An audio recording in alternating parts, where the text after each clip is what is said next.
శ్రీకాళహస్తి టౌన్లో బ్రిడ్జి దగ్గర సైడ్ వాళ్ళు లేకుండా ఇక్కడ పెట్టి సైడ్ వాళ్ళు లేకుండా పక్కన కారు రివర్స్లో కింద స్వర్ణముఖి నది ఒడ్డున కారు రివర్స్లో ఇక్కడ పడిపోయింది.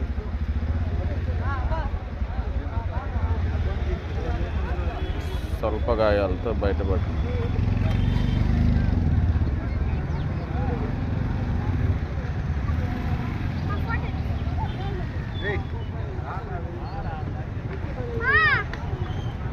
ఎంతో విషాదకరమైన ఘటన ఇది.